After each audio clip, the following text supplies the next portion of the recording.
Donc je vous retrouve aujourd'hui pour une vidéo sur les erreurs que l'on fait quand on se maquille.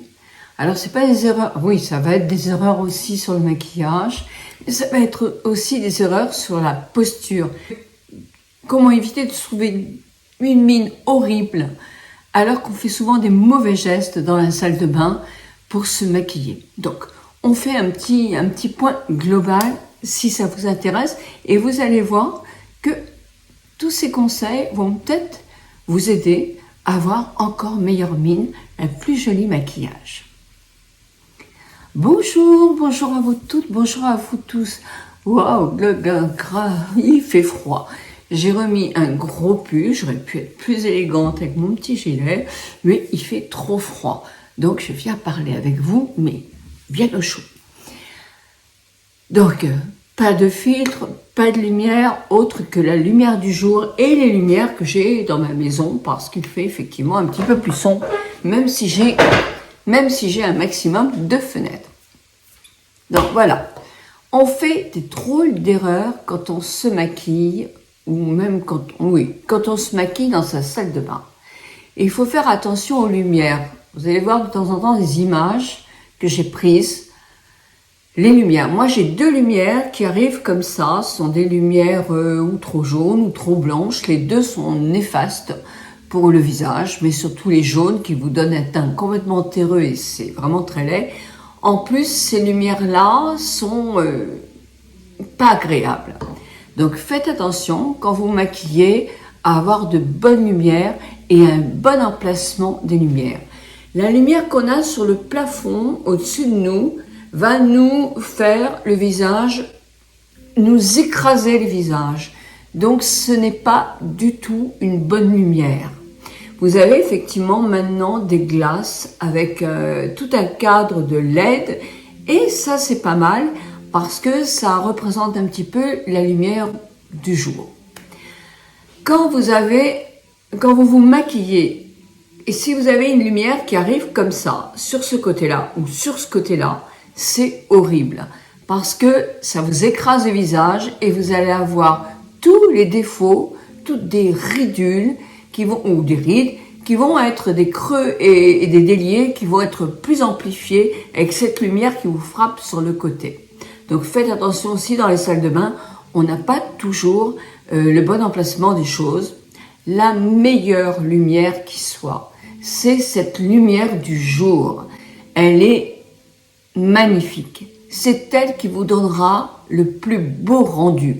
Regardez par exemple quand on prend un ascenseur. Il y a des glaces, on se regarde dans une glace ou dans le métro. Quand vous regardez dans la glace, oh, mais c'est horrible avec ces lumières-là, mais c'est horrible. On n'est pas comme ça en vrai. Là, on devient vraiment toute marquée, toute écrasée, toute moche. Et c'est quand vous vous maquillez-vous n'importe où, pas forcément dans votre salle de bain.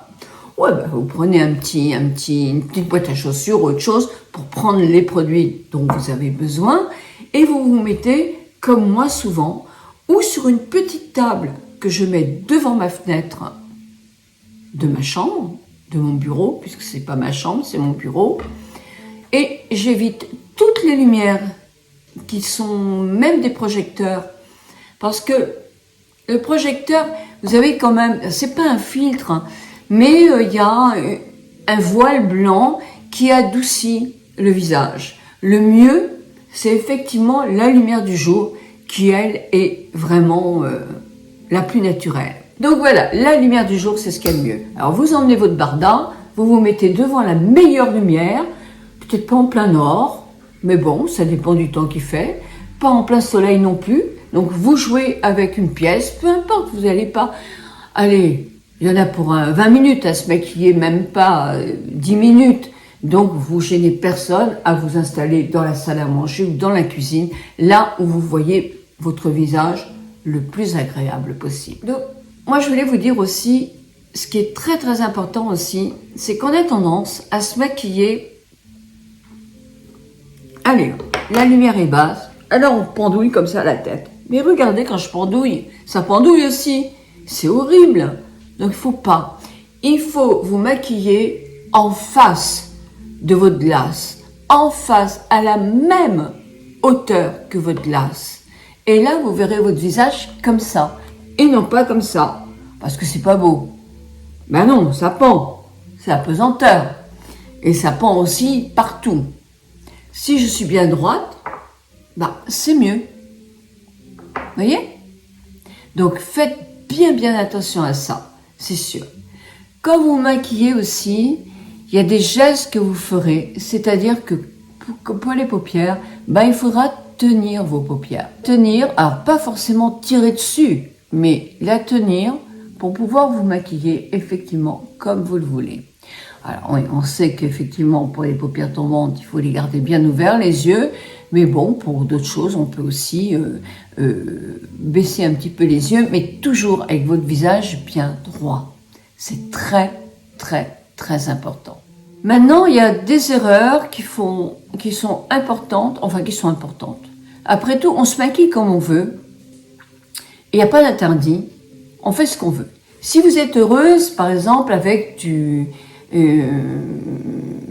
un smoky très foncé, un eyeliner, un rouge à lèvres très vif et très foncé, vous faites ce que vous voulez. Vous vous plaisez à vous déjà.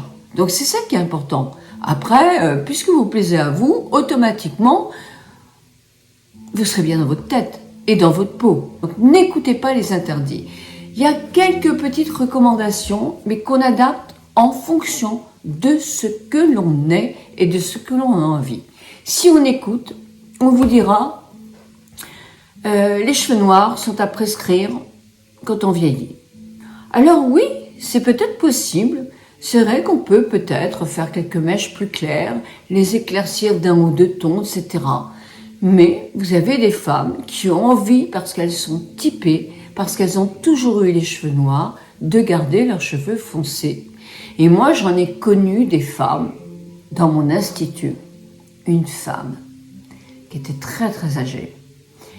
Et elle avait les cheveux noirs, un chignon, mais des cheveux tirés. Elle avait un fond de teint que j'aurais jamais osé. D'ailleurs, je me disais, pourvu qu'elle vienne jamais dans mon institut, je ne saurais pas la maquiller comme elle était maquillée.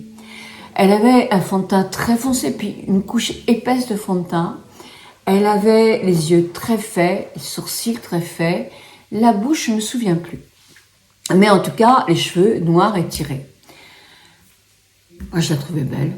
Je la trouvais belle dans la rue, je la trouvais très belle. C'était un style. Elle avait un style très typé et ça lui allait très bien. Voilà. Donc, mais moi, j'aurais pas su lui faire. Parce que, vous voyez, on voit toujours les autres d'une façon qui n'est pas la leur. On est toujours en train de dire, oh, tu devrais faire ci ou tu devrais faire ça. Ouais, moi, je dis pas ces choses-là parce que ça m'énerve. Les gens font ce qu'ils veulent, zut, ils sont assez grands. Mais bon, quand ils vous demandent votre avis, c'est différent. Mais voilà, cette femme-là se connaissait, savait ce qui lui plaisait et elle était belle comme elle le faisait. Donc, les cheveux noirs, les cheveux châtains, les cheveux blonds, les cheveux blancs si on a envie. Mais pourquoi est-ce qu'un seigneur doit automatiquement avoir les cheveux blancs? Ça, c'est une question de mode. C'est énervant, je trouve, bien qu'il y ait des choses beaucoup plus graves que ça. Mais non, c'est une question de mode qui dure depuis quelques années. Mais vous verrez que dans quelques années, ce sera les cheveux blonds qui reviendront. Ou les cheveux méchés, ou je ne sais pas encore, moi. Pourquoi ? Parce qu'on vit toujours avec des questions de mode, toujours un peu dans des cases. Eh bien non, faites ce qui vous fait plaisir. Moi, j'ai fait mes cheveux gris pour plaire à une marque. C'est vrai au début. J'ai loupé 2 fois, j'y arrivais pas. Mais la 3e fois, ça a été la bonne, j'aime. J'aime parce que j'aime, c'est tout. Parce que je me sens bien avec, j'ai pas du tout envie de retrouver mes cheveux blonds, ni mes cheveux roux, puisque j'ai eu des périodes de toutes les couleurs, moi. J'ai pas envie. Parce que je me trouve bien dans ma peau comme ça. Et voilà, et ça m'appartient. Dire que c'est facile d'avoir les cheveux gris au tout début, quand j'étais plus jeune, parce qu'il y avait 2 ans de moins, ou 3 ans de moins, ou 4 ans de moins, je pouvais pas supporter. J'avais l'impression que j'allais mourir. Non mais, c'est excessif. c'est mon côté méridional, ça. Hein. Mais mes deux grands-mères étaient mortes vers 70 ans, je les ai adorées. Et c'est vrai qu'il y avait ce chemin-là dans ma tête en me disant, ça y est, je suis arrivée à un âge où je peux... Bah oui, ça c'est vrai. Mais c'est pas parce que j'aurai les cheveux blancs. Hein. C'est parce que ou j'aurai une maladie ou parce que, mon organisme aura décidé de dire coucou, c'est fini. Donc arrêtons avec ça. C'est pas... Voilà. Mais on fait ce que l'on veut. Si on veut rester blonde, si on veut rester rousse, si on veut rester châtain, on fait ce que l'on veut.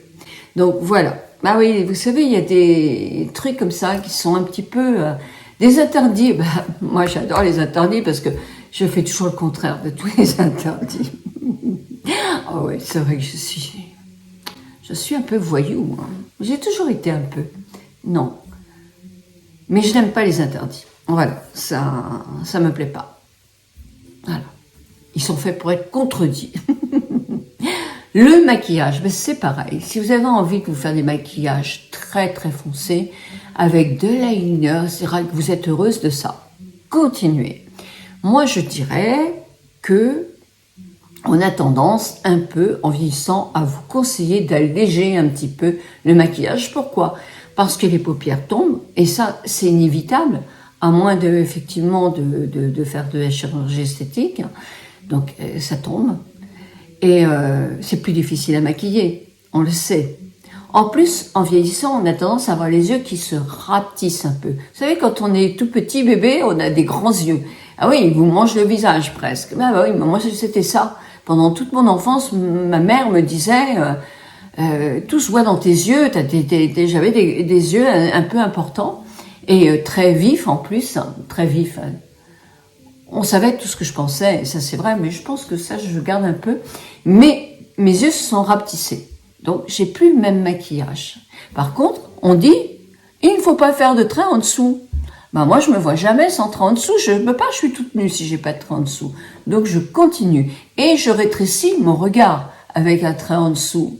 Ben oui, mais tant pis. Et ne rien mettre dans les muqueuses, mais pourquoi? Moi je peux pas, je suis toute nue si je mets rien dans les muqueuses. Mais ça rétrécit aussi un peu le regard. Si on veut l'agrandir, on met du blanc. Moi le blanc c'est horrible sur moi parce que j'ai le blanc de l'œil un petit peu jaune et que ça le fait ressentir encore plus jaune.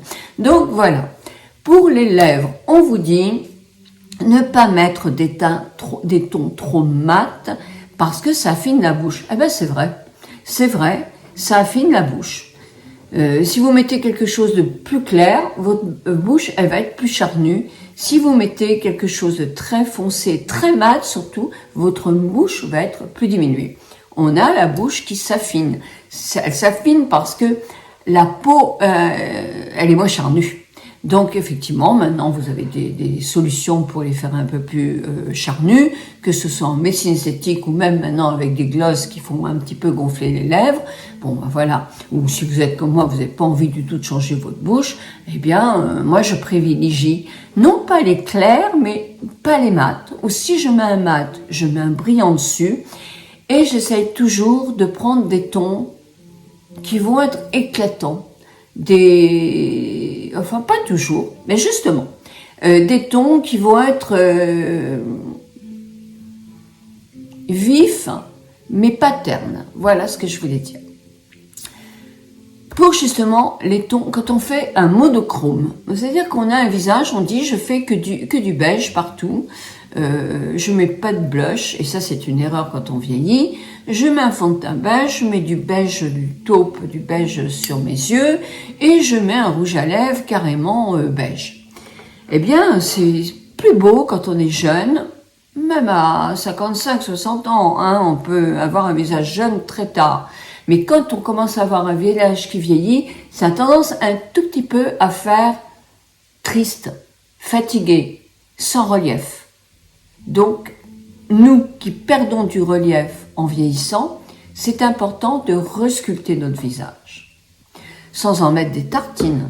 Parce qu'effectivement, quand on en met trop, on fait marquer nos rides, on fait marquer nos traits. C'est très beau sur le moment. Et puis, au fil de la journée, ça va être moins beau parce que les rides vont se remarquer, vont se revoir. Et si le maquillage est épais, effectivement, ça se voit davantage. Donc, le fond de teint, Est-ce qu'on doit mettre du fond de teint clair ou pas clair? Non, on adapte le fond de teint en fonction de son teint de peau. C'est important. Moi, l'été, je mets toujours quelque chose de plus mat, puisque je sais que je vais bronzer, que l'hiver, où je mélangerai, dans mon mélange, parce que je mélange toujours de fond de teint, je mettrai toujours un peu plus de clair et un peu moins de doré. Et en été, c'est le clair que je diminue et je rajoute le doré. Moi, j'aime avoir du fond de teint sur le visage, et ça, malgré une peau qui n'est pas laide, j'ai toujours été comme ça. Je ne pouvais pas, à 18 ans, ne pas me maquiller la peau, 19 ans. Je pouvais rester les paupières et les lèvres sans rien, mais j'aimais mettre du fond de teint. Pourquoi? J'en sais rien. Et ce n'est pas grave. J'aime le fond de teint. J'ai dû en dépenser des fortunes depuis mes 19 ans avec le fond de teint. Oui, sûrement. Mais j'aime, même l'été, j'aime. En plus, comme je mets un SPF en dessous, et ça c'est indispensable, je mets mon fond de teint dessus avec un petit SPF en plus, je mets mon chapeau, ma visière et tout ça, donc ma peau, elle est encore plus protégée. Un maquillage, par contre, ne sera jamais beau si vous n'avez pas une peau soignée avec une hydratation vraiment importante et maintenant un SPF, parce que sinon, les taches, on voit, ça peut être à 50 ans, moi je n'ai pas 50 ans, mais à partir de 69 ans, j'ai commencé à avoir des taches. Ah oui, mais oui. Je passe au soleil, je passe, puis même de toute façon, ma mère n'avait pas du tout de taches sur la peau. C'est incroyable ça. Mon père en avait très peu aussi, mais il est mort très tôt. Il est mort à 72 ans, donc je sais pas. Mais ma mère, en tout cas, qui est morte à 96, elle n'avait pas de taches sur la peau et elle n'avait pas de rides non plus. Elle avait un affaissement du visage, là, le double menton en quelque sorte. Ça, c'était moins ferme. Mais sincèrement, elle n'avait pas de rides, quoi. C'était incroyable. Et elle avait jamais rien fait qu'une crème hydratante. Hein. Donc, elle avait quand même une sacrée belle peau. Donc, je vous disais, le blush, si les couleurs, c'est indispensable. C'est indispensable de mettre du rose ou du corail sur les joues, du pêche, parce que ça vous donne bonne mine. Et même si vous vous maquillez pas, essayez et vous allez voir tout de suite. Hein, ça se voit. Le bronzer,